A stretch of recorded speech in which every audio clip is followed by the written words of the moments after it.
It is a hypertrophy. And I got a PSA. If you're an influencer, stop shitting on the exercises that have built the bodies of generations. Stop shitting on these exercises that have actually built good physiques. What do I mean by this? Listen, I'm no big guy. I've only got 15-inch arms, maybe just a hair above. After like a couple years of proper training. I have, not the biggest six-pack. I've not all of these things that everyone else desires. I'm on my way there, though. I am on my way there, though. The thing is, though, I feel like I can still talk from at least a certain level of knowledge. That this trend of not necessarily suggesting new exercises, but straight up replacing old ones and telling others that they're shit for hypertrophy, despite the historical significance of them. I mean, at least you can listen to me and say you agree with me when I say that's horseshit.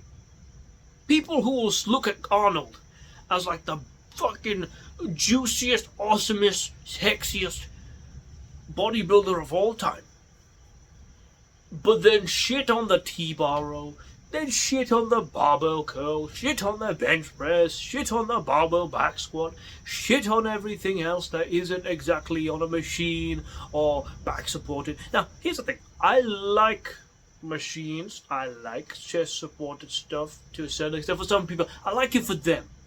I don't like it for me because that shit just it feels like I'm gonna die. But you know what? If you like it, I'm happy for you. If you like do stuff with the back support or with straps or whatever, by all means. I'm not one of these dickhead functional athletes who are out here saying that if you don't barbell bench press, you're a terrible person. But the problem is, if you're then going to take your 16-inch arms to a debate and straight up discredit 100 years of bodybuilding history, I think you are highly mistaken. Now, I'm not necessarily someone you can look up to as a sort of authority. I don't have 18 bajillion-inch arms built from solely barbell curls just yet. So I can't necessarily convince some of you that they are a good exercise. Because a lot of people seem to be under the impression that if it's not necessarily done by an influencer, then it's a bad exercise. Or if it's not got exactly 100% stability, then it's shitty and titty and whatever the hell. There will be people who will literally build their legs or build their chest or build their backs off of the barbell row or the squat or the bench press, and then they will say to you straight up, oh, that's a terrible exercise. I've got such a huge back from barbell rows, but it's not worth it. Now, you can always retroactively look at stuff, and you can always say hindsight's 2020 to a certain extent. However, bodybuilding in of itself is so slow that you cannot necessarily guarantee that you would get those super physiological gains if you did this one little tweak, or if you did this one itsy bitsy thingy majiggy mabobby, or if you listen to that one dumbass on YouTube Shorts that's like, oh, the exercise, which is literally just elbow extension, only hits 30% of the triceps. I fucking hate those videos right now. I need to talk about them. But what was I saying? Sorry, I out-yapped myself. Could someone remind me in the comments what I was saying?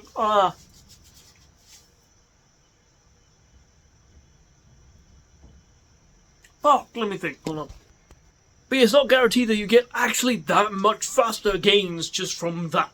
From those little itsy-bitsy tricks and tips and swapping this big exercise for this other exercise, or, straight up, always going super stable, etc., etc. Now, I'm not so saying that stability is bad, I'm not saying that innovation is bad. I'm someone who loves to challenge the status quo.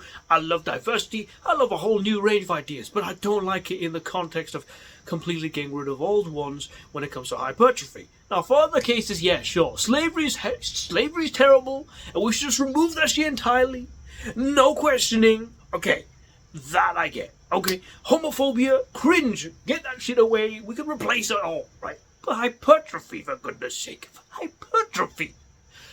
You're seriously telling me that the exercise that Jay Cutler, Ronnie Coleman, Arnold Schwarzenegger, Dorian Yates, all of these guys,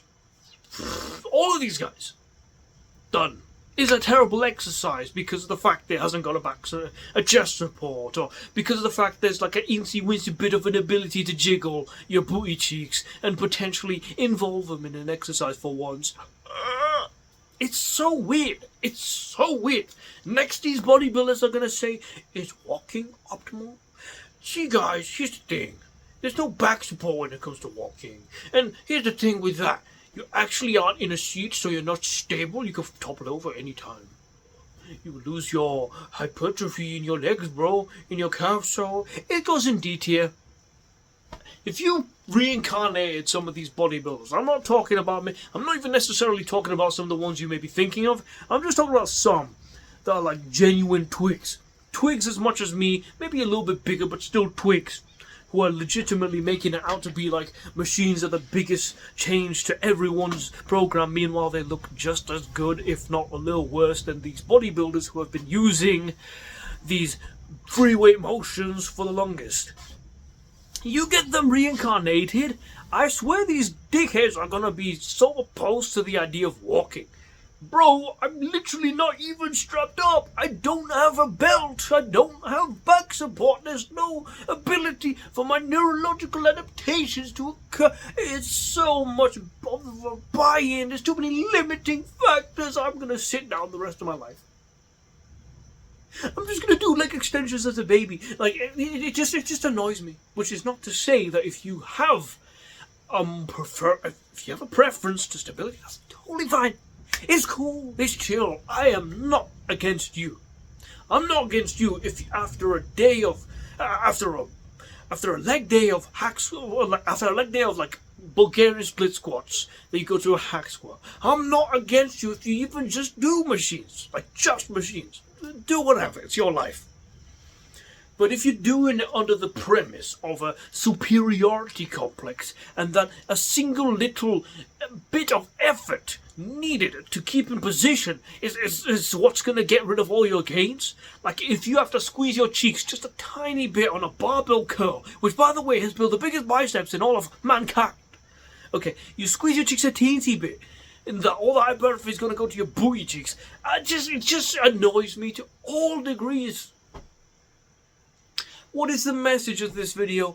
I'm actually not even sure. It's more of a rant than anything. And I'm not here to say that we should all train with fucking 2,000 freaking axial fatigue over 9,000. I'm not saying we should go on Bosu balls, which I'm not arguing anyway in the first place. I'm just arguing, however, that we should just stop shitting on stuff like a tricep extension.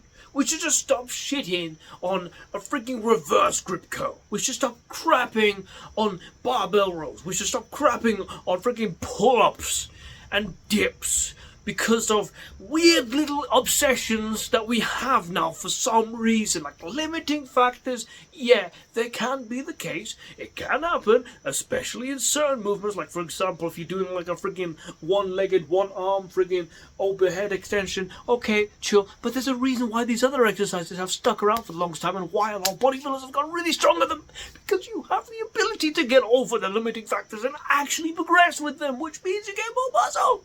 Or you can gain, at the very least, 95% of the muscle that you gain from a machine. 95 at least. Though what I will say, a lot of these movements are also very freaking fun. Now, if you do them with a little bit of effort in there and hypertrophy specific technique, I will not bullshit you and say that you're going to get to Arnold's level or Dorian Yates' level naturally. But you will most definitely, if you do this over many years, if you want to, by the way, you can do whatever you want. But if you want to do these exercises, but you're just so scared because of these other dickheads who are fear-mongering you, you push the barbell row, you push that friggin' bench press, you push that squat, You push that deadlift, you push that freaking barbell curl, you push that overhead press, you push that freaking tricep push down, you push that donkey calf raise, you push those pull-ups. Hard. With effort, with pure intent and love for the game. Over many years, and you progressively overload and you make sure of it with good programming, whether that be 1 rep every week, or 2 reps every week as a beginner, or 1 rep every week as an intermediate or near intermediate, if it's 1 rep every 2 weeks as an intermediate to an advanced person, whatever, if you're able to get strong at them, you are going to get big. Period. You might even mog all of these machine cells, which again, I'm okay with people who use machines. I'm not Martin Rios. I actually love machines. I love me a better. If there's one machine I would like to have, it would be like one of those freaking hack squats or a Smith machine or something like that. My fucking goodness. Stop. Just stop with the superiority complex, like, oh, you Neanderthals have done it all wrong. You could have gotten way better gears. No, I don't think so. I don't think so, personally. I don't think that I got on much better games, even if they were on gear. I'm just saying. The barbell row stood the test of time for a reason. Same with the pull-up, same with the bench press, same with everything. And it will continue to do so for a long time. You can do whatever you like, as well as those. Okay? You don't have to replace them. You don't have to shit talk them because you weren't able to push them because they're hard or something, or because you're scared of them, or because you didn't give them the effort that's required to put like the buy-in. You don't have to. Just respect it. Respect the wisdom of the people who respect it too. That's it for me. Fucking turn off.